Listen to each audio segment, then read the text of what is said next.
बार teenage girls को क्या करे क्या ना करे, ऐसी कई बातों की वजह से कन्फ्यूजन रहता है।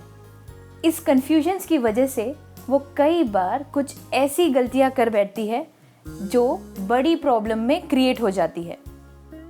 तो ऐसी कौन सी 5 बातें हैं जो टीनेज गर्ल्स को ध्यान रखनी चाहिए, जो टीनेज गर्ल्स को अवॉइड करनी चाहिए? Let's hear the answer by our clinical psychologist Neha Patel से। Let's welcome her. Hello Neha. Hello. Teenage years अपनी लाइफ के वो ईयर्स हैं जहाँ हमसे गलतियाँ तो होने ही वाली है और ये गलतियों से हम सीखने वाले हैं। तो ये गलतियाँ आप कैसे कम कर पाए अपनी लाइफ में, कि आप कौन सी ऐसी बातें हैं जो आप अवॉइड कर पाए कि आपको बहुत ज़्यादा तकलीफ़ ना हो फ्यूचर में, इसके बारे में मैं आपको बताऊंगी। पहली बात वेरी इम्पॉर्टेंट कि आप सब चीज़ में हाँ ना बोल दें, जैसे कि स्मोकिंग, ड्रिंकिंग, यूजिंग ड्रग्स। ये बहुत कॉमन हो गया है लेकिन ये आपके लिए सही नहीं है। कई बार आपकी लाइफ में ऐसी कोई लड़की आएगी जिसको आप रोल मॉडल बना देंगे। वो ऐसी लड़की होगी जो सब लोग उनको बहुत पसंद करते हैं, लड़के उनके आगे पीछे घूमते हैं, वो ऐसे ड्रेसअप करती है, उसकी स्टाइल ऐसी है, बहुत फैंसी है, तो बहुत पॉपुलर हो गई है वो। अभी आप उसके जैसे बनने की कोशिश करेंगे और आप अपनी इंडिविजुअलिटी उसमें घुमा देंगे। ये आपके लिए सही नहीं है। ये गलती ना करें और ये बात आप बिल्कुल अवॉइड करें कि आप किसी और को रोल मॉडल बनाएं और उसकी पॉपुलैरिटी के जैसे अपनी भी पॉपुलैरिटी बनाने की कोशिश करने में अपनी इंडिविजुअलिटी घुमा दें। आप कई बार ये होता है कि हम लोग घर पे बहुत झूठ बोलना चालू कर देते हैं। कभी कभी छोटी मोटी झूठ बोलनी पड़ती है, मैं समझती हूँ वो, लेकिन बड़ी बड़ी बातों में भी झूठ बोलना चालू हो जाता है। कभी कभी झूठ बोल के पिक्चर देखने चले गए, इट्स ओके। अगर ये डेली हैबिट बन रही है, प्लीज़ अवॉइड इट। आप अपनी लाइफ को एक ही डायरेक्शन में लेके जा रहे हैं, दूसरी सारी काफ़ी चीज़ें हैं जो इम्पॉर्टेंट है आपकी लाइफ में, इनको प्रायोरिटी बनाइए। यही नहीं कि एन्जॉय करना है और बस वही चीज़ में चले जाना है और दूसरा सब भूल जाना है। तो झूठ बोलना हो सके इतना अवॉइड कीजिए, आपके लिए यही अच्छा रहेगा।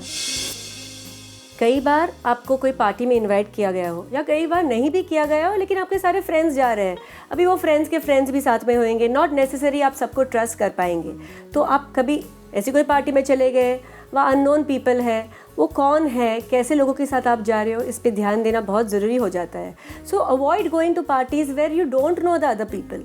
Don't be sure that you can trust everybody. तो आप अवॉइड कीजिए कि आप ऐसी कोई अननोन पार्टी में चले गए या अननोन लोगों के साथ चले गए जस्ट बिकॉज सब जा रहे हैं तो मैं भी चले गई। नहीं, लर्न टू से नो एट दैट टाइम। देखिए, ये उम्र आपकी ऐसी है कि नेचुरली फिजिकल चेंजेस हो रहे हैं, इमोशनल चेंजेस हो रहे हैं। बॉयज़ के साथ अट्रैक्शन होता है, ऑपोजिट सेक्स के साथ अट्रैक्शन होता ही है। तो तभी आप इट्स वेरी पॉसिबल कि आप फिज़िकली अट्रैक्ट हो जाए और आप सेक्सुअल एक्टिविटी में इन्वॉल्व हो जाए।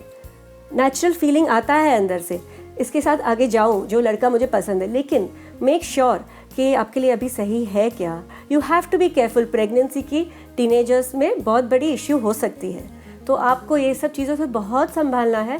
हो सके तो अवॉइड करना है। There is a right time for everything, so wait for the right time and enjoy your sexual activity that time. एक और चीज़ आजकल बहुत कॉमन होने लगी है, experimenting. So experimenting with people of the same sex, ये बहुत कॉमन होने लगा है। लेकिन आप चेक कीजिए आप क्यों ये एक्सपेरिमेंटिंग कर रहे हैं। इज़ इट बिकॉज आपको कुछ अलग करना है, कुछ अतरंग करना है, या आपको सही में कोई सेम सेक्स पर्सन के साथ आपका अट्रैक्शन है। You need to choose your priorities. अभी आपके लिए क्या सही है, डिस्ट्रैक्शन ये सारे ज़रूरी नहीं है। So avoid these distractions, start becoming more aware कि मेरे लिए क्या सही है, मेरी लाइफ में मुझे आगे जाने के लिए at this point of time क्या करना चाहिए और जो क्या अवॉइड करना चाहिए। ये 5 पॉइंट्स मैंने आपको बताए, प्लीज़ ध्यान में रखना सारे 5 पॉइंट्स, और फिर life will be much smoother for you. Like, share, subscribe for more such informative videos.